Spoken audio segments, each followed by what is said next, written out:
ऐसा प्रतीत हो रहा था इंक्वेस्ट के दौरान कि पैर के एकदम निचले हिस्से में एक फायर आर्म का जख्म प्रतीत हो रहा था। अब वो फायर आर्म का जख्म है या नहीं है, ये पोस्टमार्टम से ही संपुष्ट होगा। कॉज ऑफ डेथ लिखा गया है कि कार्डियो रेस्पिरेटरी फेलियर। इसका मतलब है कि जो लंग्स और हार्ट है वो कंप्रेस हुआ है। और यह भी लिखा गया है कि यह शरीर के ऊपर से कोई hard and blunt heavy substance के गुजरने से हो सकता है। तेजी से वहां से भागने की कोशिश कर रहे हैं और पत्थर जो चला रहे हैं वो भी कभी तेजी से आगे बढ़ रहे हैं, गिरते पड़ते बढ़ रहे हैं। तो इस स्थिति में यह संभव है कि वाहन के द्वारा इन पर वाहन चढ़ा दिया गया है, वाहन चढ़ा है। अब वो इंटेंशनल है या भागने के क्रम में एक्सीडेंटल है, ये सब अनुसंधान का विषय है। भविष्य में अनुसंधान यह बताएगा।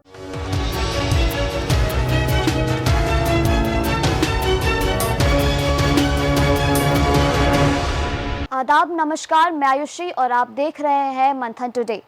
मोकामा में दुलारचंद यादव की हत्या में चुन चुन कर गिरफ्तारी होगी। जेडीयू प्रत्याशी अनंत सिंह के बाद अब बारी जन सुराज पार्टी के उम्मीदवार पीयूष प्रियदर्शी की है। उनकी गिरफ्तारी भी हो सकती है। रविवार को बिहार के डीजीपी विनय कुमार ने पटना में प्रेस कॉन्फ्रेंस कर मोकामा में दुलारचंद यादव हत्याकांड पर विस्तृत जानकारी दी। डीजीपी ने कहा कि मोकामा की घटना में दंगा का माहौल था और ऐसे माहौल में घटनास्थल पर मौजूद हर व्यक्ति की सामूहिक जिम्मेदारी होती है। अब तक इस मामले में 80 से अधिक लोगों की गिरफ्तारी हुई है।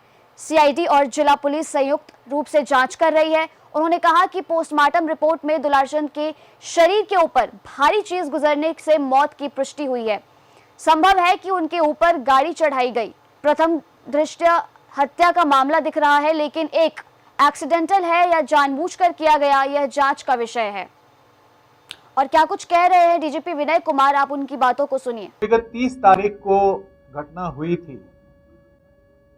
उस घटना को बड़ी संवेदनशीलता के साथ लिया गया। बड़ी दुखद और अनपेक्षित घटना थी। दो उम्मीदवारों के समर्थक विपरीत दिशा से क्रॉस कर रहे थे। गाड़ी को आर पार करने को लेकर के बकझक प्रारंभ हुआ और वह जो बकझक था वो अल्टीमेटली स्टोन पेल्टिंग में परिणत हुआ। कई वाहन क्षतिग्रस्त हुए, कई लोग घायल हुए और बाद में यह पाया गया कि एक व्यक्ति की मृत्यु हो गई, जिनकी पहचान दुलारचंद यादव जी के रूप में की गई। इस संबंध में प्राथमिकी दर्ज की गई दोनों पक्षों के द्वारा। 100 का अंत्य परीक्षण कराने का प्रयास उसी दिन किया गया, लेकिन अंधेरा होने के कारण परिवार की ओर से यह विचार व्यक्त किया गया था कि दिन के उजाले में अंत परीक्षण कराया जाए और उनके अनुसार कराया जाए। हम लोगों ने यह भी सोचा था कि पीएमसीएच में एक बृहत चिकित्सीय बोर्ड के द्वारा कराया जाए अंत परीक्षण, लेकिन परिवार का कहना था कि नहीं, बाढ़ अनुमंडलीय अस्पताल में ही कराया जाए। तो हम लोगों ने नेक्स्ट डे पोस्टमार्टम के लिए 100 को बाढ़ अनुमंडलीय अस्पताल ले जाया गया, जहां चिकित्सकों के बोर्ड के द्वारा पोस्टमार्टम कराया गया। उसकी पूरी वीडियोग्राफी कराई गई। पीड़ित के पक्ष से भी वीडियोग्राफी के दौरान अपनी तरफ से भी उन्होंने वीडियोग्राफी रखा था। उनके द्वारा भी पूरे पोस्टमार्टम की प्रक्रिया का अवलोकन किया गया पीड़ित पक्ष के परिजनों के द्वारा। चिकित्सीय बोर्ड के द्वारा अंत परीक्षण प्रतिवेदन निर्गत किया गया। अंत परीक्षण बहुत ही महत्वपूर्ण इसमें था, क्योंकि ऐसा प्रतीत हो रहा था इंक्वेस्ट के दौरान कि पैर के एकदम निचले हिस्से में एक फायर आर्म का जख्म प्रतीत हो रहा था। अब वो फायर आर्म का जख्म है या नहीं है, ये पोस्टमार्टम से ही संपुष्ट होगा। उसके बाद बदन पे कुछ निशान दिख रहे थे, लेकिन अन्य कोई वैसा जख्म बदन पे नहीं दिख रहा था स्पष्टतः, जिससे हम कह सकें कि इसके कारण मृत्यु हुई है। इसलिए पोस्टमार्टम का जो इंतजार था वो था कि पोस्टमार्टम में क्या तथ्य आते हैं, उससे काफी सारी चीजें स्पष्ट होंगी। पोस्टमार्टम में यह स्पष्ट रूप से व्यक्त किया गया है कि पैर में जो गोली के प्रवेश जख्म और निकास जख्म है वो फायर आर्म से हैं, लेकिन उसके कारण मृत्यु नहीं हो सकती है। वह जख्म मृत्यु कारित करने के लिए पर्याप्त नहीं है। फिर अन्य जख्मों का अवलोकन पोस्टमार्टम के दौरान किया गया, जिसमें शरीर के ऊपरी भाग में यह बताया गया है कि जो लंग्स और हार्ट का जो एरिया है वहाँ पर कंप्रेशन है, और कॉज ऑफ डेथ लिखा गया है कि कार्डियो रेस्पिरेटरी फेलियर। इसका मतलब है कि जो लंग्स और हार्ट है वो कंप्रेस हुआ है, और यह भी लिखा गया है कि यह शरीर के ऊपर से कोई hard and blunt heavy substance के गुजरने से हो सकता है। फिर सीआईडी की टीम, जो अभी डीआईजी सीआईडी जैन जी हमारे सामने बैठे हैं, इनकी अध्यक्षता में सीआईडी की भी एक बड़ी सशक्त टीम, जिसमें ये स्वयं थे, एसपी क्राइम थे, डीवाईएसपी, फॉरेंसिक्स के बहुत सारे एक्सपर्ट्स को तुरंत भेजा गया था उसी दिन।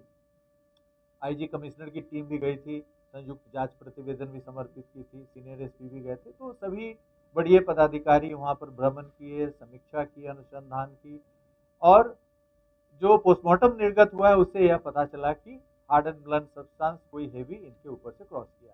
अब वहाँ पर जब परिस्थितियों को आप देखेंगे, आकलन करेंगे, जो वीडियोस उपलब्ध हुए हैं हमें, उससे यह संकेत मिल रहा है कि स्टोन पेल्टिंग हो रही है।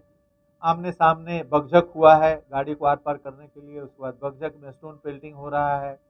मृतक है वो भी दिख रहे हैं उसी आकृति के, उसी वेशभूषा के एक व्यक्ति के द्वारा स्टोन पेल्टिंग किया हुआ दिख रहा है, और गाड़ियां भाग रही हैं वहां से, घटनास्थल से निकलने का प्रयास कर रहे हैं। उस क्रम में शीशे टूटे हैं कई गाड़ियों के, कई व्यक्तियों को भी जख्म हुआ है, 10-12 लोगों को, जिसके इलाज के दौरान जख्म प्रतिवेदन निर्गत किया गया है।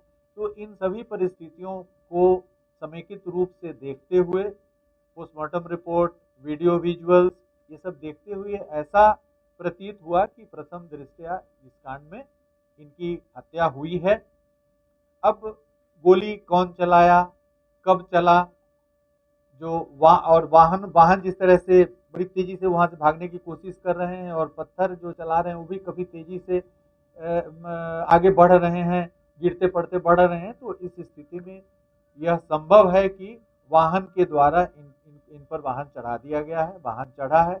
अब वो इंटेंशनल है या भागने के क्रम में एक्सीडेंटल है, ये सब अनुसंधान का विषय है। भविष्य में अनुसंधान यह बताएगा कि इन पर जिस कारण से इनकी मृत्यु हुई है, पोस्टमार्टम में जो स्पष्ट किया गया, वह कारण इंटेंशनल है कि जानबूझ करके किसी ने इनके शरीर पे चढ़ाया है।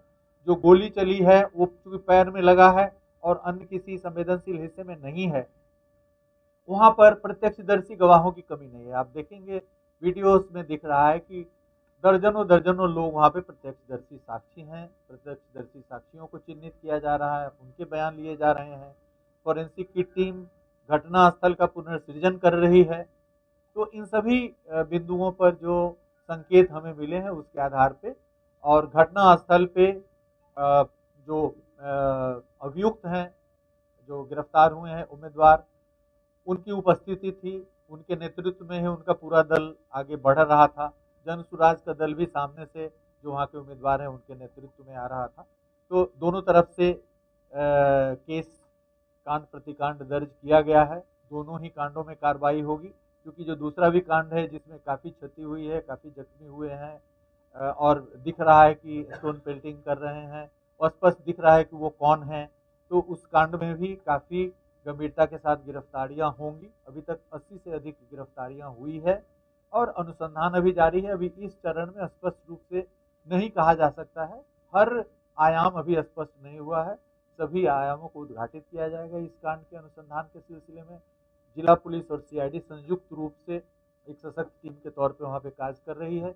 अभी हमारी प्राथमिकता है 6 तारीख को जो चुनाव है उसको संपन्न कराना। उसके बाद इस कांड में और भी जो अनुद्घाटित पहलू है उसको उद्घाटित किया जाएगा, साक्ष्य संकलित किए जाएंगे।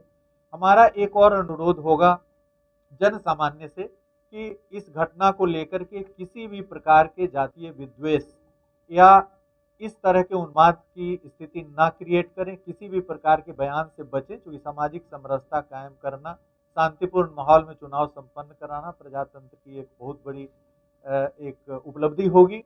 और जो भी इसमें वहाँ पर उपस्थित हैं, जो व्यक्ति प्रत्यक्षदर्शी हैं, जिनके मोबाइल में या किसी अन्य डिवाइस में किसी भी प्रकार का साक्ष्य है, वीडियोज है, फोटोग्राफ्स है, उनके लिए हम लोग एक प्रेस विज्ञप्ति जारी करेंगे कि वो सीआईडी के एसपी और डीआईजी के यहाँ आकर के और निर्बाध रूप से अपना साक्ष्य यहाँ पे हम लोगों के समक्ष दें और पूरी साक्ष्य संगत कार्रवाई इस कांड में की जाएगी।